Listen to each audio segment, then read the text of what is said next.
मैं Narendra Kumar Meena, anti corruption foundation of India state coordinator Rajasthan का निवासी।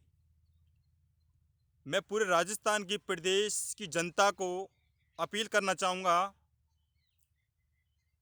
कि हमारे किसान भाई केंद्र में अपने हक की लड़ाई लड़ रहे हैं। उनके अधिकारों का हनन हो रहा है।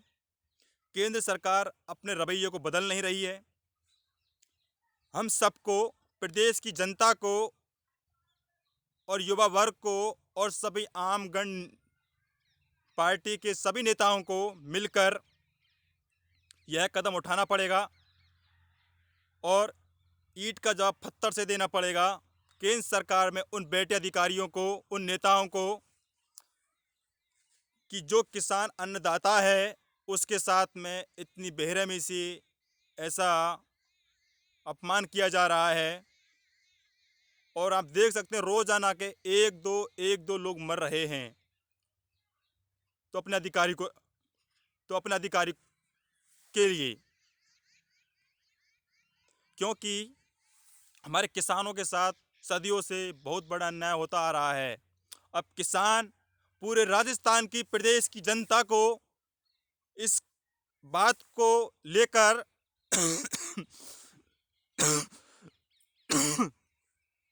लेकर केंद्र सरकार पर धावा बोलना है।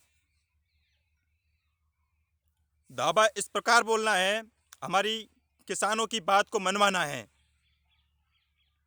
क्योंकि इन लोगों के कुछ समझ में नहीं आ रहा है। अब इसका जवाब आम जनता दे सकती है और जनता कुर्सी पर बैठाना जानती है तो जनता कुर्सी पर से उतारना भी जानती है। ये ये केंद्र के नेता भली भांति समझ लें। आपकी सरकार ने, केंद्र सरकार में किसानों के साथ आंसू गोले दागे गए आपने। ये आपके लिए कहाँ तक का उचित न्याय है? मैं प्रदेश की जनता को, किसान भाइयों को, देश के नौजवान साथियों को मैं आपसे हाथ जोड़कर विनती करना चाहूँगा, इस किसान आंदोलन को एक से बढ़कर एक आगे बढ़ें और किसानों के हक के लिए लड़ें। एक कुछ अच्छा काम जरूर करें किसानों के हित में। हम सब किसान भाई मिलकर इसका अंजाम दे सकते हैं और हम सब किसान के बेटे हैं। यदि हम नहीं करेंगे तो हमारी हक की लड़ाई कौन लड़ेगा? तो अब ये हमारे अधिकारों का हमेशा हनन किया गया है। भारत के संविधान को ये लोग, केंद्र सरकार दुरुस्त करने में लगी हुई है। अरे इनको ऐसा जवाब दीजिए, ईंट का जवाब पत्थर से दीजिए। क्या इनको किसानों की बात को मानने के लिए मंजूर हो जाए? क्योंकि हमारे केंद्र सरकार में दो व्यक्ति इस प्रकार बैठे हुए हैं, आंखें लगाए, उनके बिल्कुल भी रहम नहीं है किसानों के लिए। अरे जिस थाली में तुम खाते हो उस थाली का अनाज किसान का है, वो अन्नदाता का है। उसने उगाया अपनी मेहनत करके, तब आपके पेट में वो पहुंच रहा है। आपको इतनी भी शर्म नहीं आती केंद्र सरकार कि आप एक महीने से चल रहे किसान आंदोलन में आपने उल्टा उनके साथ अच्छे व्यवहार की जगह आपने गलत व्यवहार किया? क्योंकि आपने गरीबी वर्ग देखा ही नहीं। मैं अमित शाह जी से सीधा बाहर करता हूं और नरेंद्र मोदी जी को सीधा सामने सट बोलता हूं कि आपकी सरकार ये, ये अपने रवैये को बदलें। अगले 3 साल बाद आपकी, मैं वादे के साथ कह सकता हूं, ये दावे के साथ कह रहा हूं, आपकी सरकार नहीं रहेगी केंद्र सरकार में। और जो नई संसद बनाई जा रही है उसके अंदर ईश्वर की कृपा अच्छा ही हमारे किसान वर्ग का व्यक्ति बैठेगा पीएम लेवल पर। क्योंकि आपकी तानाशाही अब पूरा देश, पूरे समाज के लोग जान चुके हैं, आपकी तानाशाही को पहचान चुके हैं कि भाजपा सरकार एक तानाशाही सरकार है। यदि ऐसे चलता रहा मैं प्रदेश की जनता को अपील करना चाहूँगा, एक दिन हमारे भारत के संविधान को ये लोग मिटा देंगे, हमारे अधिकारों को मिटा देंगे। और जो हमारे अधिकार दिए हुए हैं बाबा साहब ने और कुछ लोगों ने मिलकर इस संविधान को बनाया, 2 सवा 2 वर्ष लगे इस बनाने के लिए, हमारे एक एक अधिकारों को चुनने के लिए। उन अधिकारों का तो हनन मत होने दीजिए। मैं सभी प्रदेश की और देश की जनता को अपील कर रहा हूं, जब एक देश का नौजवान अपना मुंह खोलेगा तो ही कुछ बन पाएगा, अन्यथा सोचने समझने से कुछ नहीं होगा। आप इस किसान आंदोलन में हिस्सा लें बढ़ चढ़कर। प्रदेश की जनता को और देश के लोगों को मैं अपील कर रहा हूं, अपने किसान भाइयों को पक्ष में आए, जिससे किसानों को उनके हक का लाभ मिल सके। क्योंकि इस भाजपा सरकार ने किसानों के साथ बहुत बड़ा अन्याय किया है और कर रही है। और इस भाजपा सरकार ने देश के बड़े बड़े उद्योगपतियों को आगे बढ़ाया है, उनका टैक्स तक माफ किया है, जबकि तो हम किसानों की बारी आती है तभी ये लोग एक से बढ़कर नियम लगाते हैं।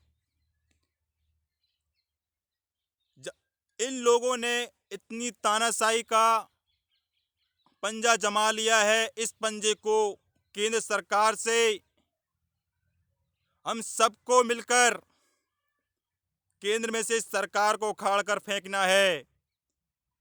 क्योंकि मैं नरेंद्र कुमार मीणा, जिला करौली का निवासी, मैं इस सरकार को खुलेआम चेतावनी करता हूं कि मुझे आप जैसे लोगों से डर नहीं है। एक आईआईटी एमटेक बीटेक छात्र सीधे आपको आह्वान करता हूं कि आपकी इस बातों से हमें कुछ फर्क पड़ने वाला नहीं है। और जब किसान अपनी की हुंकार की रैली भरेगा तो शायद आप यहाँ आसपास में टिक नहीं पाओगे, आपको अपने अपने घर जाना पड़ेगा बोरिया बिस्तर बांध के। अब आपका अत्याचार बहुत सह लिया, अब बस, अब आपको बहुत प्यार से समझा लिया। आपने किसानों की एक भी बात नहीं सुनी। किसानों पर आप टैक्स वसूलते हैं और जबकि तुम उद्योगपतियों को टैक्स माफ करते हैं।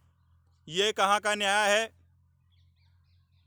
ये भारत के संविधान के खिलाफ है।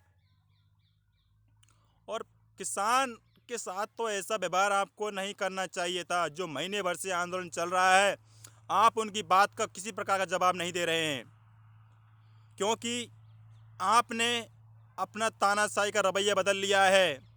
और ये रवैया जल्द ही आपके पास पहुंचेगी। आम जनता और देश की पब्लिक और आपसे जवाब मांगेगी। और मैं इतना मुझे विश्वास के साथ कहता हूं कि सरकार अपने रवैये को बदल ले, नहीं तो आपको कुर्सी पे से उखाड़ फेंकने की ताकत रखते हैं इस देश का नौजवान, देश का आम किसान वर्ग। क्योंकि आपने जब भी वोट आते हैं लंबी लंबी बातें हाँकते हैं, बोलते हैं किसान के लिए ये करेंगे वो करेंगे। सरकार बनने पर आप 56 भोग खाते हो, 56 भोग की तरह खाना खाते हो, किसान को भूल जाते हो। ये आपके लिए बहुत बड़ा घातक सिद्ध होगा आने वाले चुनावों में। और किसानों का हक तो लेके रहेंगे, चाहे कुछ भी हो, चाहे इसकी हमें कुछ भी कीमत चुकानी पड़े। देश के नौजवान साथियों को और किसान भाइयों को हम अपना हक लेके रहेंगे, तभी हम केंद्र सरकार से अपना पंजा उखाड़ेंगे, अन्यथा बिल्कुल नहीं उखाड़ेंगे हम। ये हम खुलेआम कहते हैं आपको इस बात के लिए। बस मैं प्रदेश की जनता को, देश के नौजवान साथियों को इस बात से सूचना करना चाहूँगा कि अपने अपने जोश में आकर अपन सबको किसान आंदोलन के हक में लड़ना है और किसान को विजयी अपन को दिलानी है और उनके हक के लिए लड़ाई को समाप्त करना है। अब बस आज इतना ही कहना चाहूँगा। जय हिंद, जय भारत, वंदे मातरम।